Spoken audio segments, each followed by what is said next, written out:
കഴിഞ്ഞ വീഡിയോയിൽ പറഞ്ഞിട്ടുണ്ടായിരുന്നു നമ്മളെല്ലാവരും കൂടിയാൽ ഭയങ്കര രസമാണ്. അതൊരു പെരുന്നാളിനോ കല്യാണത്തിനോ അങ്ങനെ എന്തെങ്കിലും ഒരു ഇതുണ്ടെങ്കിൽ മാത്രമേ കൂടാറുള്ളൂ എന്നും പറഞ്ഞു. അത് നമ്മൾ മാക്സിമം മുതലെടുക്കാറും ഉണ്ട് എന്ന് ഞാൻ പറഞ്ഞിട്ടുണ്ടായിരുന്നു.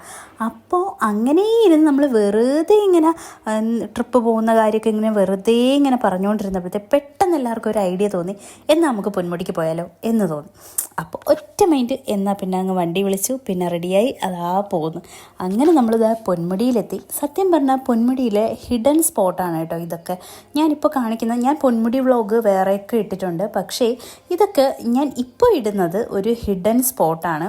അത് നിങ്ങൾ മസ്റ്റായിട്ടും പോകണം. സത്യം പറഞ്ഞാൽ ഞാൻ പോയിട്ടേ ഇല്ല കേട്ടോ ഈ സ്ഥലങ്ങളിലൊന്നും.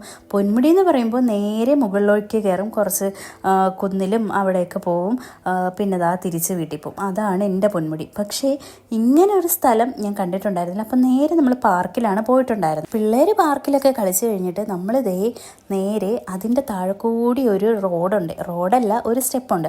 ആ സ്റ്റെപ്പ് ഇറങ്ങുമ്പോഴത്തേനും ഒരു ഹിഡൻ ആയിട്ടുള്ളൊരു സ്പോട്ടുണ്ട്. അവിടേക്കാണ് നമ്മൾ ഈ നടന്നു പോകുന്നത് കേട്ടോ. വലിയ തിരക്കും ബഹളങ്ങളൊന്നും ഇല്ലാത്തൊരു സ്ഥലമാണ് കേട്ടോ. എനിക്ക് തോന്നുന്നു നമ്മളും പിന്നെ ആകെ 2-3 പിള്ളേരും മാത്രമേ ഉണ്ടായിരുന്നുള്ളൂ അവിടെ. പോകുന്ന വഴിക്ക് നമ്മളിതേ ഇതുപോലൊരു ഗുഹ പോലൊരു സംഭവമൊക്കെ കണ്ടിട്ടുണ്ടായിരുന്നേ. ഈ സ്റ്റെപ്പ് ഇറങ്ങി താഴേക്ക് പോകുന്തോറും എനിക്ക് ചെറിയ പേടിയൊക്കെ തോന്നിയിട്ടുണ്ടായിരുന്നേ. ആരും ഇല്ലല്ലോ എന്നുള്ളൊരു പേടിയൊക്കെ തോന്നിയിട്ടുണ്ടായിരുന്നു.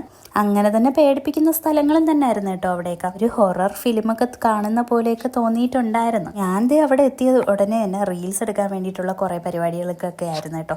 അതാണല്ലോ നമ്മുടെ മെയിൻ പരിപാടി. മിച്ചു വിശ്വലും കൂടി കാര്യമായിട്ട് എന്തൊക്കെയോ പ്ലാൻ ചെയ്യുന്നുണ്ട്. പിന്നെ പിള്ളേരെയൊക്കെ ഒരുമിച്ചൊക്കെ നിർത്തി കുറേ ഫോട്ടോസും വീഡിയോസൊക്കെ എടുത്തിട്ടുണ്ടായിരുന്നേ. അത് കഴിഞ്ഞ് നമ്മുടെ മെയിൻ സ്പോട്ടായ പൊന്മുടിയുടെ ആ ഒരു മെയിൻ സ്ഥലമുണ്ടല്ലോ, അവിടേക്ക് നമ്മൾ പോയിട്ടുണ്ടായിരുന്നു. പിള്ളേർ കൂട്ടുപിടിച്ച് ഭയങ്കരമായിട്ട് എൻജോയ് ചെയ്യണുണ്ടായിരുന്നു. നമുക്ക് അതായിരുന്നു മെയിൻ സംഭവം. മെയിനായിട്ട് അവർ എൻജോയ് ചെയ്യണമല്ലോ. പിന്നെ നമ്മൾ കുറച്ച് ഐസ്ക്രീമും കാര്യങ്ങളും സ്നാക്സൊക്കെ വാങ്ങിച്ച് കഴിച്ച്. ഭയങ്കര ചൂടായിരുന്നു കേട്ടോ, നല്ല വെയിലും ഉണ്ടായിരുന്നു. പക്ഷേ നമ്മൾ ഇനി ഒറ്റമരം കാണാൻ പോവാം എന്ന് വിചാരിച്ചിട്ട് അങ്ങോട്ടേക്ക് പോകാൻ ഇറങ്ങിയപ്പോൾ നല്ല തണുപ്പ് വന്നിട്ടുണ്ടായിരുന്നേ. അതിനിടയ്ക്ക് മിച്ചുതേ ഡ്രസ്സൊക്കെ ചേഞ്ച് ചെയ്തിട്ടുണ്ടായിരുന്നു. വേറെ പിള്ളേരാരും ഡ്രസ്സൊന്നും ചേഞ്ച് ചെയ്തിട്ടുണ്ടായിരുന്നില്ല. പിന്നെ നമ്മളിതേ ഒറ്റമരം കാണാൻ വേണ്ടി പോയി. അവിടെ അത്യാവശ്യം നല്ല തിരക്കുണ്ടായിരുന്നു കേട്ടോ. അവിടെ എത്തിയപ്പോഴത്തേനും നല്ല ക്ലൈമറ്റ് ആയിരുന്നു കേട്ടോ. നല്ല ക്ലൈമറ്റ് എന്ന് പറഞ്ഞു കഴിഞ്ഞാൽ നമുക്ക് ഈ ഫോട്ടോസും വീഡിയോസൊക്കെ എടുക്കാൻ പറ്റിയ ഒരു ക്ലൈമറ്റ് ആയിരുന്നു. ഞാൻ ഈ സ്ഥലമൊക്കെ ആദ്യമായിട്ടാണ് കാണുന്നത്. പൊന്മുടിയിൽ വന്നിട്ട് ഞാൻ പറഞ്ഞില്ലേ, പൊന്മുടിയിൽ വന്നിട്ടുണ്ട് എന്നല്ലാതെ ഞാൻ ഇവിടെ എങ്ങും പോയിട്ടേ ഇല്ല. സത്യം പറഞ്ഞാൽ ആദ്യമായിട്ടാണ് കാണുന്നത്. അതെനിക്കൊരു പുതിയൊരു അനുഭവം തന്നെയായിരുന്നു. നിങ്ങളൊന്നും ഇവിടെ പോയിട്ടില്ല എന്നുണ്ടെങ്കിൽ ഒന്ന് പോയി നോക്കണേ, സൂപ്പറാണ് കേട്ടോ. പിള്ളേരെ നിർത്തി ഫോട്ടോസും വീഡിയോസൊക്കെ എടുക്കാൻ പറ്റുന്ന ഒരു സ്ഥലമാണ് കേട്ടോ. നല്ല എസ്തെറ്റിക് ആയിട്ടുള്ള ബാക്ക്ഗ്രൗണ്ട് ഒക്കെ കിട്ടും കേട്ടോ. എന്നെ പോലെ ഇവിടെ പോയിട്ടില്ലാത്തവരുണ്ടെങ്കിൽ ഒന്ന് കമന്റ് ചെയ്തേ.